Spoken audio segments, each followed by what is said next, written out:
Harga emas di Kota Palembang mengalami kenaikan harga cukup signifikan, mulai dari emas perhiasan maupun logam mulia. Saat ini emas perhiasan tembus mencapai 12,2 juta rupiah per suku, sementara logam mulia mencapai 2,2 juta rupiah per gram.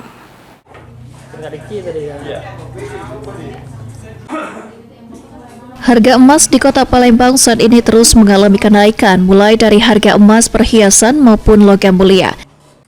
Manajer Galeri 24 PS Mall, Oka, mengatakan dibandingkan dengan bulan lalu, harga logam mulia mencapai 2,2 juta rupiah per gram, naik sebesar 10% atau sekitar Rp200.000 dari bulan sebelumnya.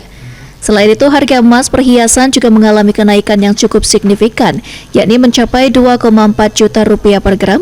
Penyebab kenaikan ini salah satunya dipicu oleh ketidakpastian ekonomi global dan kebijakan geopolitik. Sebulan yang lalu itu kita ada kenaikan dari awal bulan lalu itu 2 jutaan, sekarang itu udah 2.200.000. Jadi mungkin kalau secara persentase kurang lebih 10%. Dan artinya satu periode 1 bulan ini mengalami 10%, Mbak? Iya, benar dianya. Jadi kalau makin prediksinya sih bakal akhir tahun ini bakal naik lagi dari 2.200.000 ini. Itu tuh untuk logam mulia, Mbak? Untuk emas batangan, benar.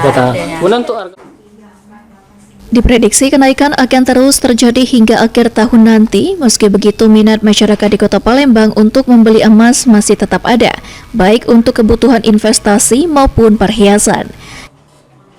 Ilham Wahyudi, PAL TV.